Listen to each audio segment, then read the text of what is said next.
एक बार फिर से आपका स्वागत है आपके अपने YouTube चैनल कैथरीन क्लासेस पर। आज हम इंपॉर्टेंट क्वेश्चन करने जा रहे हैं 10th क्लास के लिए, चैप्टर 3 से रिलेटेड। देखिए क्वेश्चन है जैसे कि यहाँ 5 वर्ष बाद जेकब की आयु उसके पुत्र की आयु से 3 गुनी हो जाएगी। 5 वर्ष पूर्व जेकब की आयु उसके पुत्र की आयु की 7 गुनी थी, उसकी वर्तमान आयु क्या है? तो अब हमें क्या करना है कि प्रेजेंटेज निकालनी है, वर्तमान आयु। तो हम लिखेंगे माना जेकब की वर्तमान आयु बराबर x वर्ष, उसके पुत्र की वर्तमान आयु बराबर y वर्ष। अब क्वेश्चन में कह रहे हैं 5 वर्ष बाद जेकब की आयु उसके पुत्र की आयु से 3 गुनी हो जाएगी, यानी कि आगे की बात कर रहे हैं। तो अब अकॉर्डिंग टू द क्वेश्चन, प्रश्न अनुसार क्या देखेंगे? 5 वर्ष बाद, यानी कि 5 वर्ष बाद अब क्या होगा, उन दोनों की ही एज बढ़ जाएगी। कितनी बढ़ेगी? x + 5 ये हो जाएगा और इसका बेटा भी कितना हो जाएगा? y + 5। फिर वो बोल रहा है उसके पुत्र की आयु से 3 गुनी हो जाएगी, यानी कि पिता की आयु जो होगी बेटे की आयु की 3 गुनी होगी। तो हम बेटे को क्या कर देते हैं? 3 गुना कर देते हैं। अब दोनों इक्वल है। Now x + 5 is equal to 3y + 3 5 15। x - 3y is equal to 15। इसको इधर ले आएंगे -5। x - 3y is equal to 10। Equation number 1, समीकरण नंबर 1 बन गई है हमारी। ठीक है, अब हम दूसरी कुछ कंडीशन देखेंगे। कंडीशन सेकंड, द्वितीय शर्त क्या कह रहा है कि 5 वर्ष पूर्व मतलब पहले, यानी कि तो इसका मतलब जितने भी आज आयु है उसकी पहले कितनी होगी? 5 वर्ष कम होगी। तो सीधी सी बात है x - 5 कर लेते हैं, इज इक्वल टू y - 5 कर लेते हैं। दोनों 5 साल कम हो गए। लेकिन वो कह रहे हैं कि पुत्र की आयु की 7 गुनी थी। अब बेटे को अगर 7 गुना कर दें तो अब दोनों इक्वल हो गए। नाउ फिर से सोल्व करते हैं। x - 5 is equal to 7y -7 5 35। x - 7y is equal to -35 plus का 5। x - 7y is equal to -30। समीकरण नंबर 2। अब हम दोनों समीकरणों को सॉल्व कर देंगे। समीकरण 1 व 2 को हल करने पर, 1 व 2 को हल करने पर, यानी कि समीकरण 1 कितनी थी हमारे पास? x - 3y is equal to 10 और x - 7y is equal to -30। Equation number 2। ठीक है, अब इसको सॉल्व कर देते हैं। x हमारे पास इक्वल है, इसलिए घटाने पर साइन चेंज हो जाएगी। Plus minus, cancel x। 7 में से 3 जाएंगे, 4y is equal to 40। y is equal to 40/4। 4 10 40। तो y की वैल्यू कितनी आ गई?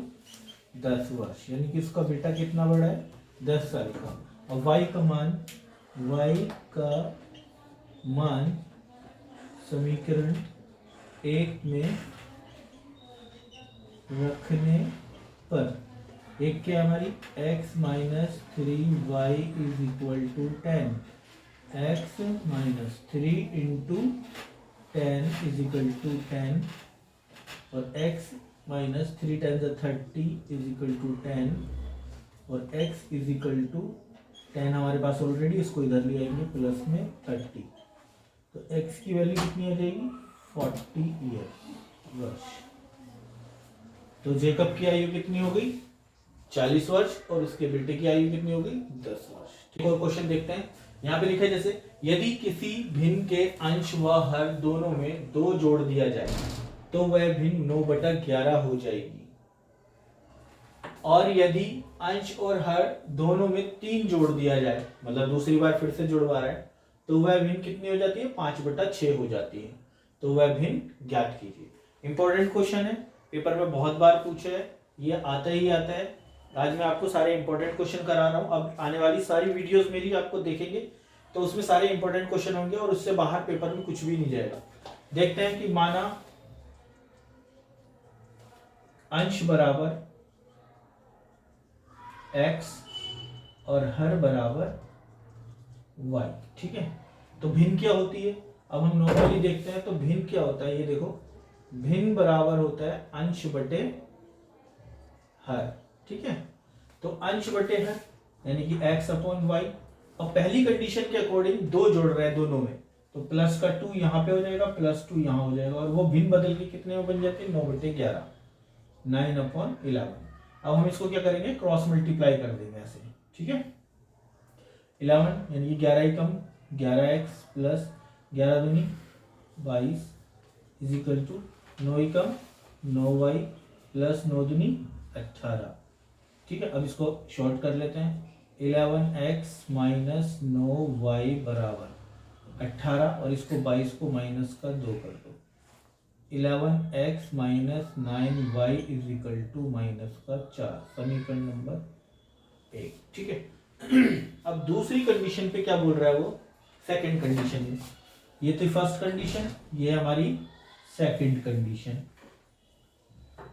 कह रहा है अंश और हर दोनों में 3 जोड़ दिया जाए, यानी कि x plus 3 upon y plus 3, तो वो भिन्न बदल जाएगी कितने में? 5/6 में, 5/6। फिर से इसको क्या कर लेंगे? Cross multiply. तो 6 ही कम 6x plus 6 18 is equal to 5 ही कम 5y plus 5 15। 6x minus 5y बराबर 15 और माइनस के 18। 6x माइनस 5y बराबर माइनस का 3, समीकरण नंबर 2। क्लियर हुई? अब इसको दोनों को क्या कर लेंगे? हम सॉल्व कर देंगे। इसको मिटा देता हूं। समीकरण 1 व 2 को हल करने पर, 1 व 2 को हल करेंगे तो क्या होगा हमारा?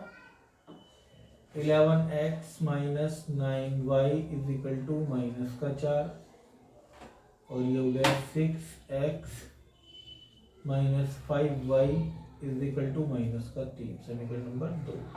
अब हमें इसमें से जिसको भी काटने दोनों को पहले बराबर करना पड़ेगा। मान लीजिए अगर हम y को काटते हैं तो इस वाले समीकरण को 5 से और इसको 9 से गुणा करने पर, क्या करने पर? गुणा करने पर। समीकरण 1 को 5 से और समीकरण 2 को 9 से गुणा करने पर, तो ये कितना हो जाएगा? 11 पंजे 55x प्लस 5 9 45y बराबर 5 चौक 20 माइनस का 20, समीकरण नंबर 3।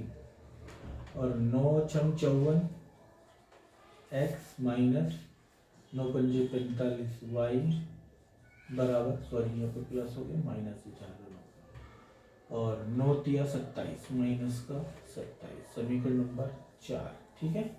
और इसको घटाने पर क्या हो जाता है? साइन चेंज हो जाता है, ये प्लस हो जाएगा, ये माइनस है, ये प्लस हो जाएगा, ये माइनस हो जाएगा, ये कैंसिल हो गया। और 55 में से 54 गए तो 1 बचा, 1 को लिखेंगे नहीं, यानी कि x इज इक्वल टू कितना हो गया? 27 में से 20 जाएंगे तो 7, x की वैल्यू कितनी आ गई? 7। अब x का मान समीकरण 1 में रखने पर, एक क्या थी भाई हमारी? 11x minus 9y is equal to minus 4, तो 11 गुणा 7 प्लस माइनस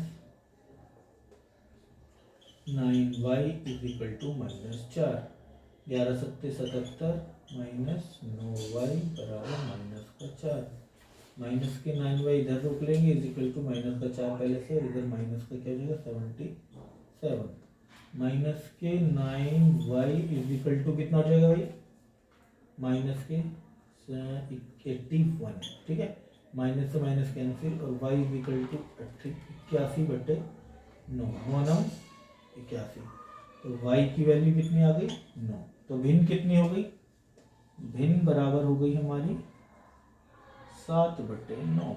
ये हमारा क्या हो गया अंश, अंश हमारा 9 हो गया, हर हमारा अंश हमारा 7 हो गया और हर बराबर 9। ठीक है, क्वेश्चन देख लेते हैं। एक और इम्पोर्टेंट क्वेश्चन, ये हमेशा पूछता है तो पेपर में।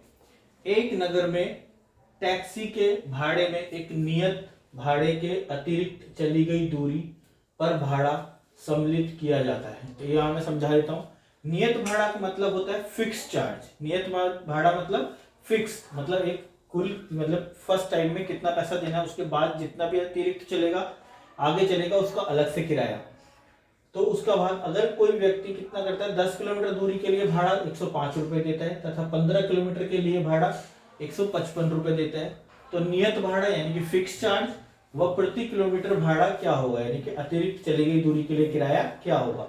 एक व्यक्ति यदि 25 किलोमीटर यात्रा करने के लिए कितना भाड़ा देना होगा, अगर वो व्यक्ति 25 किलोमीटर जाता है तो उसको कितना रुपए खर्च करने पड़ेंगे, हमें ये भी कैलकुलेट करके बताना है। तो हमें दोनों चीजें निकालनी है, एक तो फिक्स चार्ज निकालना है यानी कि कुल जो भाड़ा एक बार में देना है वो, और उसके बाद अतिरिक्त जो चली गई दूरी है उसके लिए जो भाड़ा देना है वो, और फिर उसके बाद बताना है कि वो व्यक्ति को 25 किलोमीटर जाने के लिए कितने पैसे खर्च करने पड़ेंगे। ओके, तो हम देखते हैं। माना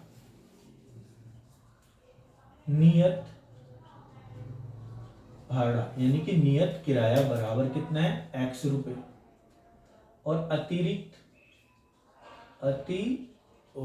भाड़ा बराबर y रुपए। ठीक है भाई, तो वो कितना चलता है, और 105 रुपए किलोमीटर, वो 105 रुपए खर्च करता है कितने किलोमीटर पे, 10 किलोमीटर पे, यानी कि x प्लस 10 y बराबर 105, समीकरण नंबर 1। फिर दूसरी कंडीशन पे क्या बोल रहा है, वो बोल रहा है 15 किलोमीटर के लिए उसको कितने रुपए खर्च करने पड़ रहे हैं, 155, यानी कि x प्लस 15y बराबर 155, समीकरण नंबर 2।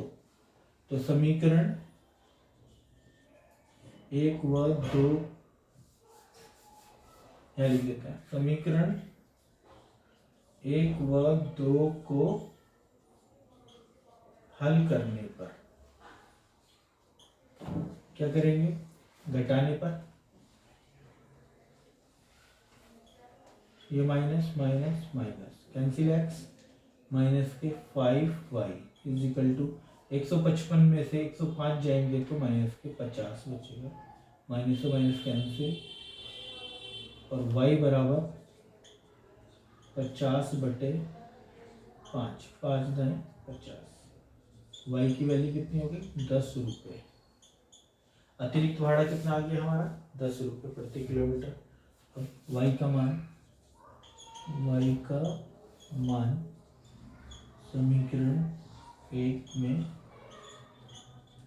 रखने पर, जब इसका मान समीकरण 1 में रखेंगे किसका, y का वैल्यू यानी कि x प्लस 10y बराबर 105, तो x प्लस 10 गुणा में 10 is equal to 105, x plus 10 105, x is equal to 105, ये माइनस प्लस में इधर माइनस में आ जाएगा, तो x की वैल्यू कितनी हो जाएगी, सिर्फ 5 रुपये।